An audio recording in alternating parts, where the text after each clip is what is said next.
Hello students, मैं दीपक नैन माँ शारदे पावटा के ऑनलाइन प्लेटफॉर्म पर आपका हार्दिक स्वागत करता हूं।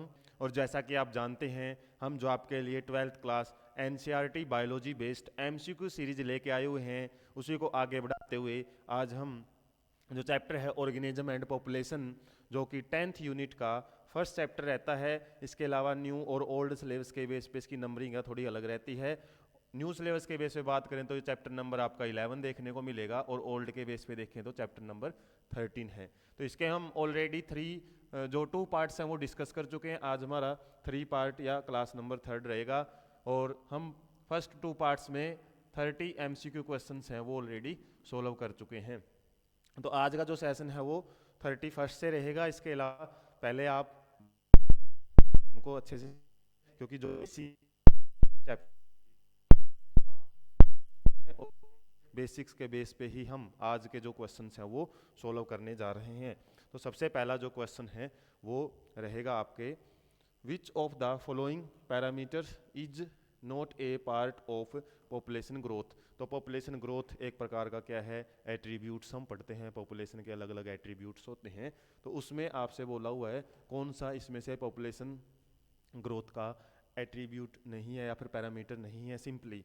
तो यहाँ पे यदि हम बात करें, 4 पैरामीटर पढ़ते हैं हम पॉपुलेशन ग्रोथ के। तो पॉपुलेशन ग्रोथ किस किस फैक्टर पे डिपेंड करती है मान लो, तो पॉपुलेशन ग्रोथ को 2 फैक्टर तो ऐसे होते हैं जो उसको बढ़ाते हैं, और 2 फैक्टर ऐसे होते हैं जो उसको कम करते हैं। ऐसा एक प्लस टाइप में हमारे बुक के अंदर बनाया हुआ है। तो जो है 2 घटाने वाले वो कौन कौन से हैं, जब इंडिविजुअल की डेथ हो जाती है बोल सकते हैं मोर्टिलिटी, डेथ रेट वो कम करती है। इसके अलावा ई माइग्रेशन जो होता है, इंडिविजुअल का एक जगह से दूसरी जगह चले जाते हैं, तो वहाँ से भी पॉपुलेशन जो हम बोल सकते हैं ग्रोथ है वो कम हो जाता है, या फिर सिंपली इंडिविजुअल का नंबर कम हो जाता है।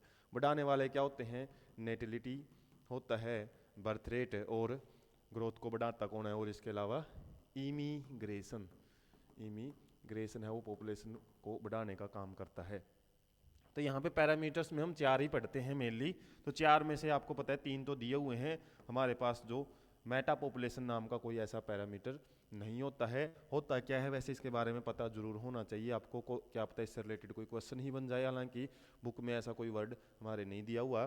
तो मेटा पॉपुलेशन होता क्या है, सिंपली ये 2 पॉपुलेशन के बीच में एक ऐसी इंटरेक्शन होती है, दोनों पॉपुलेशन एक ही स्पीसीज की होती हैं, लेकिन वो पॉपुलेशन अलग अलग जगह पे रहती हैं, और बीच में कोई फिजिकल बैरियर्स है वो क्या है, आइसोलेटेड हैं, अलग अलग हैं, लेकिन उनके बीच में जो इंडिविजुअल्स का जो आवागमन है, एक्सचेंज है, वो होता रहता है। तो उसको हम मेटा पॉपुलेशन बोलते हैं। लेकिन मेटा पॉपुलेशन का पॉपुलेशन ग्रोथ में कोई रोल नहीं रहता। उसके बाद next, which of the following would necessarily decrease the, पिछले क्वेश्चन से रिलेटेड ही क्वेश्चन है ये। यदि आपको वो कॉन्सेप्ट समझ में आया है, कौन इंक्रीज करते हैं कौन डिक्रीज, तो सिंपली डिक्रीज का आपसे पूछा हुआ है कि कौन कौन से पैरामीटर पॉपुलेशन डेंसिटी को डिक्रीज करते हैं। तो ये हमने पढ़ा था कौन कौन से, मोर्टिलिटी एंड ई माइग्रेशन जो होते हैं ना, ये तो करते हैं सिंपली क्या, डिक्रीज, जबकि नेटिलिटी एंड इमिग्रेशन ये क्या करते हैं, ये इंक्रीज करते हैं। यदि इमिग्रेशन ज़्यादा है ई माइग्रेशन से, उस केस में भी पॉपुलेशन डेंसिटी इंक्रीज होती है। नेटिलिटी ज़्यादा है मोर्टिलिटी से, उस केस में पॉपुलेशन डेंसिटी इंक्रीज होती है। तो इसने डिक्रीज का पूछा है ना, सिंपली तो डिक्रीज का हमारा एक ही कॉन्सेप्ट है। उसके बाद नेक्स्ट हम बढ़ते हैं, ए प्रोटोजोन्स। प्रोटोजोन्स क्या होते हैं, ये प्रिमिटिव यूकैरियोटिक ऑर्गेनिज्म बोल सकते हैं, या फिर कैरियोटिक यूनिसेलुलर ऑर्गेनिजम्स होते हैं। यूनिसेलुलर ऑर्गेनिज्म जो किस में पढ़ते हैं हम, प्रोटिस्टा में। प्रोटिस्टा में अलग अलग ग्रुप्स आ जाते हैं ना, उन्हीं के अंदर प्रोटोजोन्स आते हैं। 4 टाइप के प्रोटोजोन्स 11th क्लास में पढ़ते हैं। तो इसमें प्रोटोजोन्स हैं, उनमें बाइनरी फिजन दिया हुआ है, what will be the number of protozoans in its population after 6 generation, 6 generation, 6 पीढ़ियों के बाद नंबर ऑफ इंडिविजुअल कितने होंगे। तो ऐसे तो आप कैलकुलेट करोगे, जैसे फर्स्ट में 2, तो छोटी कैलकुलेशन है, 6 जनरेशन तक ही पूछा हुआ है, तो आप सिंपली ऐसे भी निकाल सकते हो, भाई 2 है, फिर उसके बाद 4, फिर 8, फिर 16, फिर 32, फिर 64, ऐसे ही पहुंच सकते हो। लेकिन यदि ये पॉपुलेशन या फिर जनरेशन बहुत ज़्यादा दे देता आपको, फिर क्या करते आप, तो वहाँ पे एक फॉर्मूला लगता है 2 की पावर n, जितनी जनरेशन का पूछा जाए। जैसे 1 जनरेशन का पूछे ना, 2 की पावर 1 कितना है, सिंपली हमारे पास 2 इंडिविजुअल रहेंगे, 3 का पूछे तो 2 की पावर 3, तो क्या रहेगा सिंपली यहाँ पे। यदि सेकंड जनरेशन का पूछे तो क्या आता है 4, 3 का पूछे तो 8, 4 का पूछे तो 16। तो पावर में आप यदि आपसे पूछा जाए 2 की पावर मतलब 16 जनरेशन के बाद, तो 2 की पावर 16 है वो आपको सोल्व करना होता। तो इस तरीके से हम हमारी कैलकुलेशन तक पहुंच सकते हैं। तो 2 की पावर 6 आपसे पूछा हुआ है तो वो कितना है 64 इंडिविजुअल देखने को मिलेंगे। ये फॉर्मूला आप याद रख सकते हो। उसके बाद एमेंसलिज्म इज ए एसोसिएशन, ये पॉपुलेशन इंटरेक्शन से क्वेश्चन है। और पॉपुलेशन इंटरेक्शन कौन कौन सी हैं ये हमने पढ़ी थी, क्या क्या होती हैं। पॉजिटिव टाइप की इंटरेक्शन भी होती हैं, पॉजिटिव नेगेटिव भी होती हैं, नेगेटिव नेगेटिव भी होती हैं, एक पॉजिटिव एक जीरो भी हो सकता है आपका, और एक नेगेटिव एक जीरो भी हो सकता है। तो इस टाइप की इंटरेक्शन ही हम ज़्यादातर पढ़ते हैं। पॉजिटिव में क्या होता है म्यूचुअलिज्म या सिम्बायोटिक एसोसिएशन होता है। ये क्या हो सकता है आपका, दो चीज़ें हो सकती हैं, पैरासिटिज्म हो सकता है, प्रीडिएशन भी हो सकता है। इसके अलावा नेगेटिव कंपटीशन में देखने को मिलता है, कंपटीशन में। और ये पॉजिटिव और जीरो टाइप का मतलब एक स्पीसीज क्या है बेनिफिटेड है, दूसरी को ना बेनिफिट है ना लॉस, उसको हम बोलते हैं कमेंसलिज्म। और जब एक स्पीसीज का नुकसान है दूसरी का ना फायदा ना नुकसान, उसी को बोलते हैं अमेंसलिज्म। अमेंसलिज्म सिंपली वहाँ से इंटरेक्शन से ऐसे क्वेश्चन आपसे आएंगे, डेफिनेशन बेस्ड क्वेश्चन है। अमेंसलिज्म क्या है, जहाँ पे एक स्पीसीज को क्या होता है नुकसान, हार्म्ड होता है, और दूसरी स्पीसीज क्या है अनइफेक्टेड रहती है, उसको अमेंसलिज्म बोला जाता है। कुछ ऐसे प्लांट्स होते हैं जो अपनी जड़ों के माध्यम से क्या करते हैं टॉक्सिक सब्सटेंस आसपास से रिलीज करते रहते हैं। हालांकि वो एक प्रकार का उनका एक्सक्रीटरी वेस्ट है, लेकिन वो क्या है दूसरों को सर्वाइव नहीं करने देते वहाँ पे। यदि कोई दूसरा ऑर्गेनिज्म या फिर दूसरा कोई प्लांट सर्वाइव करे ना, वो उसकी डेथ हो जाती है। इनका तो कोई फायदा नहीं ना कोई नुकसान, लेकिन उसकी डेथ हो जाती है। तो ऐसे कुछ एग्जाम्पल आप अमेंसलिज्म के याद रख सकते हो। तो इंटरेक्शन से रिलेटेड हमने क्वेश्चन बड़ा इंपॉर्टेंट डिस्कस किया। एसोसिएशन से रिलेटेड ही क्वेश्चन है लाइकन्स का।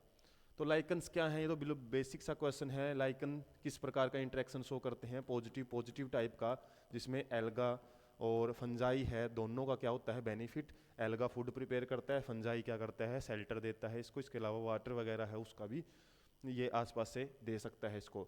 इसके अलावा यदि हम बात करें दोनों का इतना ज़्यादा एक दूसरे में इंटरेक्टेड होते हैं, ये इंटरमिक्स्ड होते हैं, इनको सेपरेट नहीं कर सकते हम। तो सिम्बायोटिक एसोसिएशन या फिर म्यूचुअलिज्म पाया जाता है इनके अंदर। एल्गल पार्ट को हम क्या बोलते हैं फाइकोबायोंट बोलते हैं, इसको क्या बोलते हैं माइकोबायोंट है वो बोला जाता है। इकोनॉमिक इंपॉर्टेंस क्या है, जो लाइकन्स है ना वो केवल साफ सुथरे एनवायरनमेंट में ही ग्रो करते हैं। और ये बोल सकते हैं कि पोल्यूटेड एरियाज में और खासकर सल्फर की वजह से, यदि कोई पोल्यूशन है सल्फर डाइऑक्साइड वगैरह की वजह से, उस एरिया में ये डेथ इनकी हो जाती है। तो सिंपली ये एक प्रकार से बोल सकते हैं पोल्यूशन इंडिकेटर का भी काम करते हैं, पोल्यूशन इंडिकेटर का। तो कोई भी बेसिक सा क्वेश्चन यदि आए तो उसका आपको डिटेल पता होना चाहिए। तो जाहिर सी बात है किस किस का ये फंगस एंड अलगा का हमारा क्या होता है एक एसोसिएशन देखने को मिलता है। उसके बाद next, which one of the following organism reproduce sexually only one it's life time. ये क्वेश्चन थोड़ा सा आपका समझने लायक है और डायरेक्ट क्वेश्चन है। यदि हम बात करें तो इस पर कुछ एग्जाम्पल दिए हुए हैं प्लांट्स के, उसमें पूछा है कि ऐसा ऑर्गेनिज्म बताओ जो एक बार ही सेक्सुअल रिप्रोडक्शन करके उसका लाइफ टाइम है वो खत्म हो जाता है, लाइफ स्पैन बोल सकते हैं हम। सिंपली यहाँ पे यदि हम बात करें यूकेलिप्टस जो प्लांट्स है ये वैसे ग्रो करता है, और मान सकते हैं हम इसके जो लाइफ स्पैन है ना अलग अलग रहता है। एनुअल प्लांट भी है ये, और सिंपली पेरेनियल कंडीशन भी इसकी कई बार देखने को मिलती है। वार्मर एरियाज में ना ये कई साल तक भी सर्वाइव कर सकता है।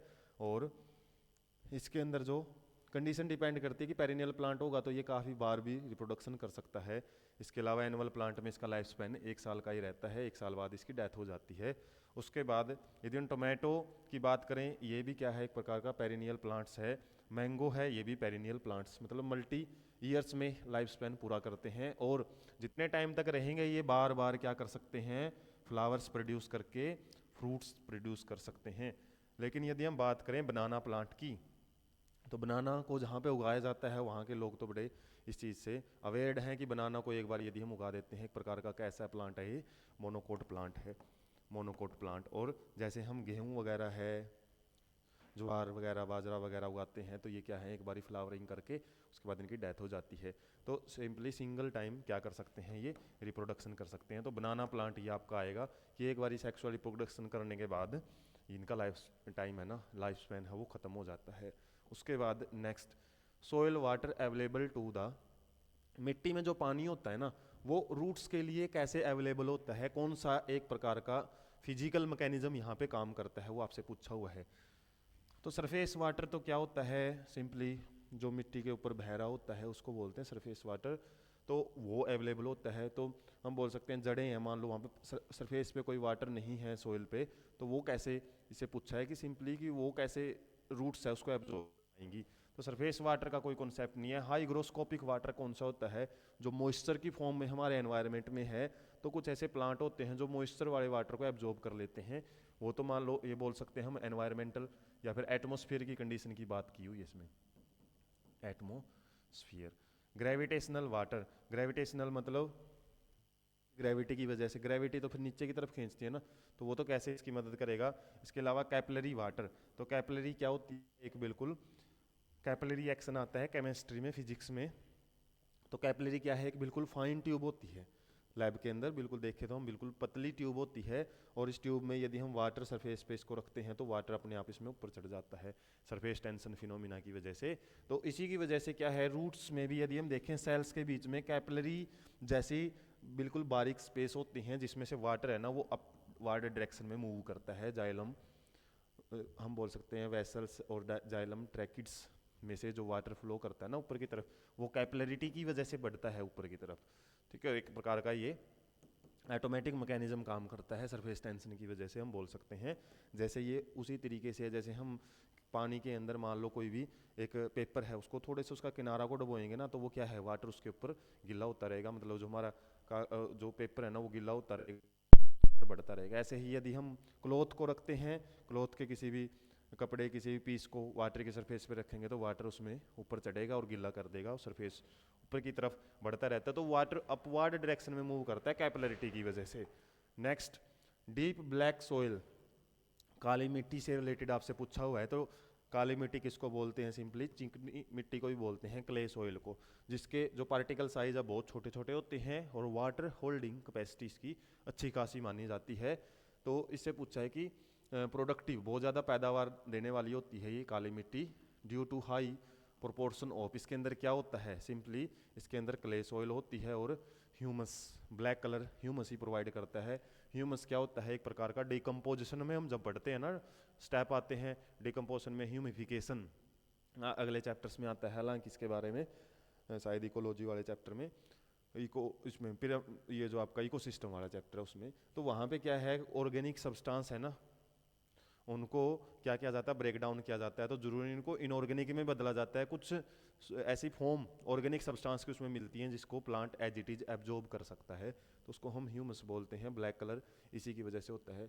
तो क्ले एंड ब्लैक सोइल को जब मिलाते हैं ना तो इससे डीप ब्लैक कलर है वो मिट्टी का हो जाता है, काफ़ी प्रोडक्टिव होती है ये। उसके बाद होम्योस्टेसिस, इससे रिलेटेड हम फर्स्ट पार्ट में भी काफ़ी डिटेल में पढ़ चुके हैं। होम्योस्टेसिस मतलब क्या होता है, एक प्रकार का इंटरनल जो कंडीशन होती हैं वो क्या रहती हैं, फिक्स रहती हैं। जैसे हमारी बॉडी का जो टेम्परेचर 37 डिग्री सेल्सियस है, इसके अलावा पीएच है 7.4 रहती है। तो इंटरनल जो आयंस का बैलेंस है, जैसे ओस्मो रेगुलेशन उसको बोलते हैं। तो फिक्स्ड इंटरनल कंडीशंस उसको हम क्या बोलते हैं, सिंपली कन्फर्मर भी बोला जाता है। कन्फर्मर टाइप के ऑर्गेनिजम्स या फिर वार्म बल्डेड ऑर्गेनिजम्स भी बोलते हैं, वार्म बल्डेड ऑर्गेनिजम्स। तो क्या होता है होम्योस्टेसिस की सिंपल डेफिनेशन बोली हुई है, क्या है, tendency of biological system to change, change जब होगा ना तो उसको तो हम रेगुलेटर्स बोल लेंगे, याद रखना, उनको रेगुलेटर्स बोला जाता है या फिर पोए किलो थर्मस बोला जाता है, पोए किलो थर्मस या फिर cold blooded animals, cold blooded animals. Change नहीं होना चाहिए, इसके लिए यहाँ पे चेंज हुआ तो इस कंडीशन को बोलेंगे tendency of biological systems to resist change. ये मान लो बाहर कोई भी चेंज होगा, मान लो गर्मियों में जैसे टेम्परेचर बढ़ जाता है तो हमारी बॉडी क्या है, प्रेस्पिरेशन ज़्यादा करती है, पसीना ज़्यादा आता है ताकि हमारी बॉडी को गर्म ना होने दिया जाए। बाहर गर्मी है तो उसकी वजह से पसीना ज़्यादा आता है। सर्दियों में क्या है, मान लो सर्दियों में हमने स्वेटर वगैरह नहीं डाल रखी तो कंपी वगैरह शुरू हो जाती हैं, रोएं हैं वो खड़ी हो जाती हैं, क्योंकि ये क्या करती हैं हमारी बॉडी को ज़्यादा हीट लॉस से बचाती हैं। रोएं तो खड़ी हो जाती हैं तो एक ब्लैंकेट का काम करती हैं, और कंपी क्यों होती हैं, ताकि मसल्स के बीच में जब वो रगड़ना होता है, फ्रिक्शन होता है ना, उससे हीट पैदा होती है। तो इस तरीके से कुछ ऐसे हमारे पास बिहेवियरल या फिर फिजियोलॉजिकल चेंजेज होते हैं जो कि हमारी बॉडी को चेंज होने से रोकते हैं, टेम्परेचर वगैरह चेंज होने से रोकते हैं। तो यही हमारा आंसर है वैसे तो। इसके अलावा disturbance of self regulatory system and natural control, disturbance नहीं होता, रेजिस्ट होता है डिस्टर्बेंस का। Biotic materials used in homeopathic medicine, ऐसा कुछ नहीं है कि उनको ही हम होम्योस्टेसिस बोलते हैं, तो फिक्स्ड इंटरनल कंडीशन के लिए यूज किया जाता है। इसके अलावा सोयल पार्टिकल डेटरमाइन इट्स, जो सोयल पार्टिकल्स है वो क्या डेटरमाइन करते हैं, इसका सिंपली डेटरमाइन करते हैं टेक्सचर, फील्ड कैपेसिटी भी नहीं करते, वाटर होल्डिंग कैपेसिटी के अलावा तो उसका ह्यूमस वगैरह कंटेंट करता है कि कितना ह्यूमस उसके अंदर, ग्रेन का साइज भी डिपेंड करता है। तो इसके अलावा पार्टिकल्स टेक्सचर को डिफाइन करते हैं, नेचर उसकी क्या है, सिंपली सोयल फ्लोरा भी कई फैक्टर पे डिपेंड करता है। कहने का मतलब ये है कि सोयल पार्टिकल से टेक्सचर है वो ज़्यादा हम बोल सकते हैं कि डिफाइन किया जाता है। Next question, river water deposit, soil के अलग अलग टाइप होते हैं, काफ़ी टाइप की सोयल हम पढ़ते हैं जियोग्राफी के अंदर, और यहाँ पे आपको सिंपली सोयल के टाइप दिए हुए हैं। लोमी सोयल है, लेटराइट सोयल है, एलुवियल सोयल है, सैंडी सोयल। सैंडी सोयल तो आपको पता है कहाँ मिलती है, ज़्यादातर डेजर्ट कंडीशन में मिलती है, जहाँ पे सोयल के पार्टिकल्स का जो साइज है हम बोल सकते हैं वो ज़्यादा होता है, वाटर होल्डिंग कैपेसिटी कम होती है, ब्राउनिश कलर रहती है ज़्यादातर। लेटराइट सोयल क्या होती है, ये सिंपली आपकी हम बोल सकते हैं इसको रेड सोयल भी बोला जाता है, लाल मिट्टी। ठीक है, लाल मिट्टी का कलर लाल क्यों होता है, क्योंकि इसमें आयरन की मात्रा और एल्यूमिनियम की ज़्यादा होती है। और एलुवियल सोयल क्या होती है, इसको हिंदी में जलोढ़ मिट्टी बोलते हैं। जलोढ़ मतलब जल के द्वारा लेके आई हुई मिट्टी, तो वही है रिवर वाटर है ना, जो अपने साथ सोयल के पार्टिकल्स लेके आता है, और जहाँ पे ये कुछ मोड़ आ जाते हैं, टर्न आ जाते हैं रिवर में, वहाँ पे डिपॉजिट करता रहता है। डेल्टा जो बनते हैं ना वो इसी मिट्टी से बनते हैं, एलुवियल सोयल से, और काफ़ी न्यूट्रिशियस होती है ये। इसके अलावा लोमी सोयल, लोमी सोयल क्या है आपकी, अभी हमने पढ़ा था, या फिर वो क्ले सोयल से रिलेटेड ही है वैसे तो। लोमी सोयल ये आपकी क्ले सोयल या चिकनी मिट्टी या फिर ब्लैक सोयल होती है, जो कि वाटर होल्डिंग कैपेसिटी इसकी अच्छी खासी होती है। तो एलुवियल सोयल है हमारा, ये आंसर ठीक रहेगा। उसके बाद next, species diversity increases as one proceeds from, इसने बोला है कि स्पीसीज डाइवर्सिटी कब बढ़ती है, तो हालांकि स्पीसीज डाइवर्सिटी के अंदर जो चेंजेस हैं उससे रिलेटेड ग्रेडियंट हम पढ़ते हैं। ग्रेडियंट का मतलब चेंज कैसे कैसे होता है, और हमारी बुक के अंदर भी समझाया हुआ है, जब हम इक्वेटर से पोल्स की तरफ बढ़ते हैं तो उस केस में हम बोल सकते हैं पॉपुलेशन या फिर जो बायोडाइवर्सिटी है, हालांकि बायोडाइवर्सिटी से रिलेटेड क्वेश्चन उठाया हुआ है ये, बायोडाइवर्सिटी तो लास्ट चैप्टर है।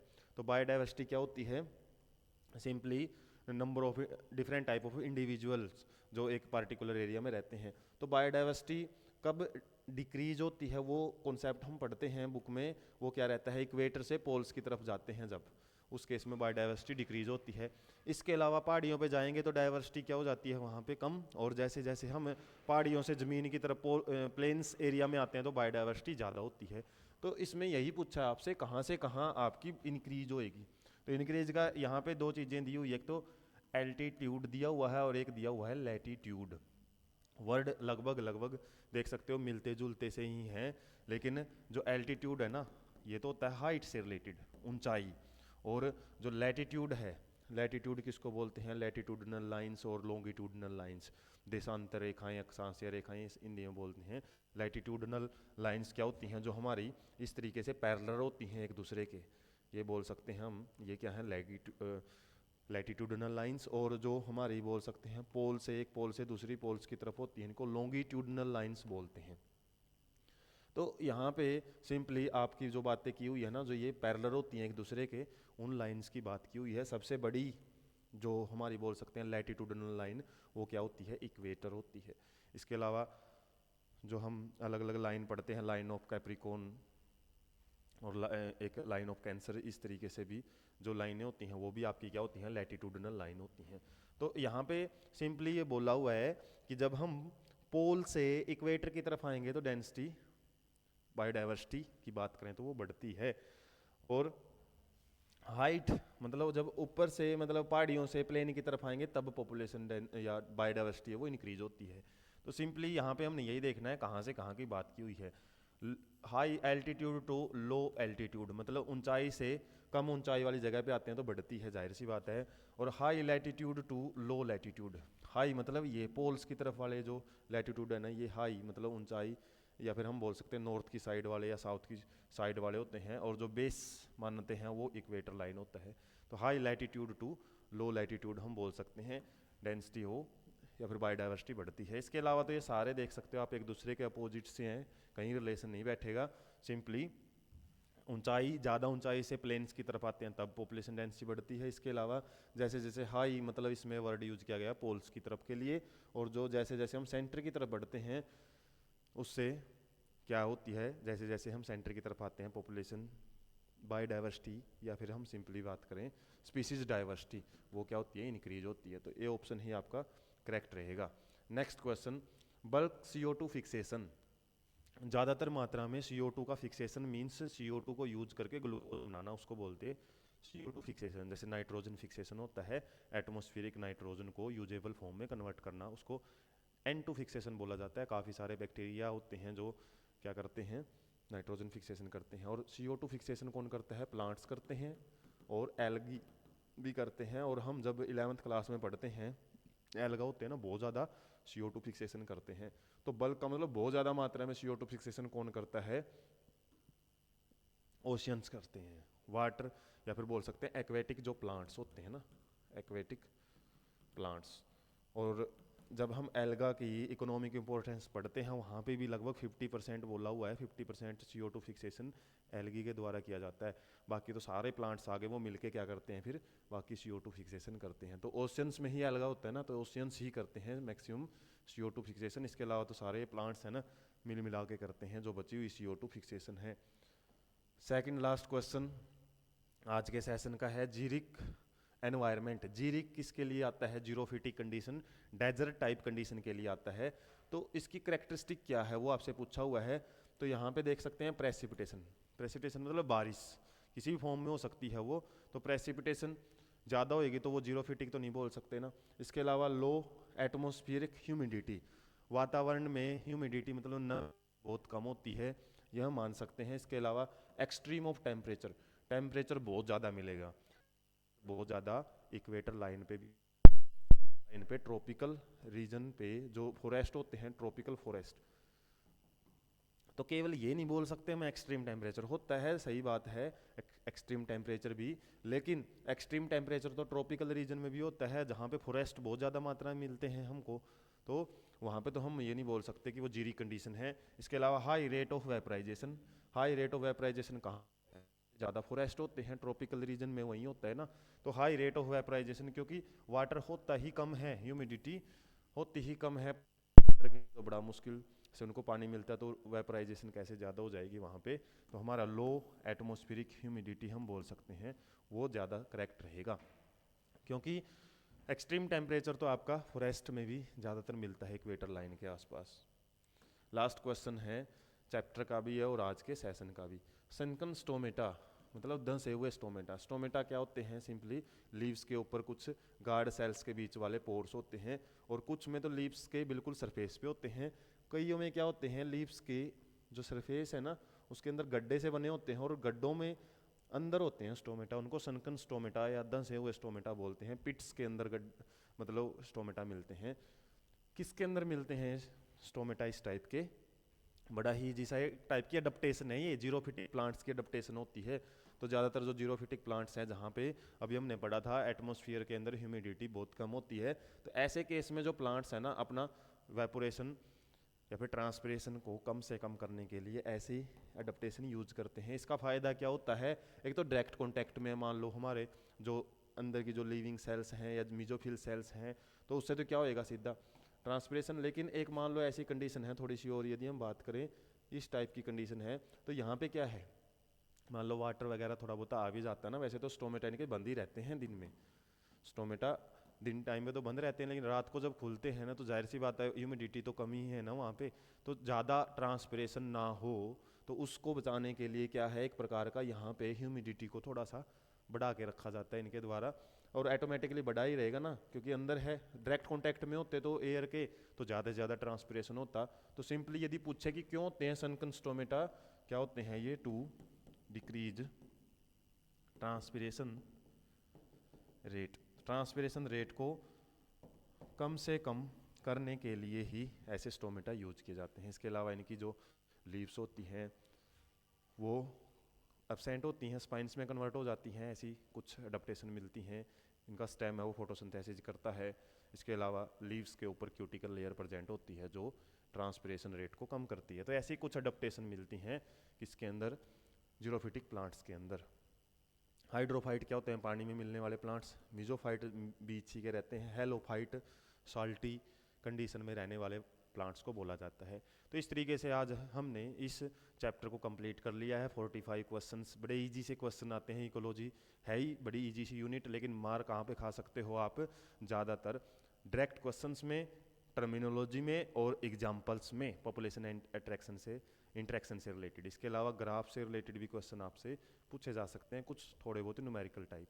तो ऐसे ही इंटरेस्टिंग सेशंस के लिए आप चैनल के साथ जुड़े रहें। सेशन आपको अच्छे लगते हैं तो अपने दोस्तों के पास ज़्यादा से ज़्यादा शेयर करें। Thank you so much.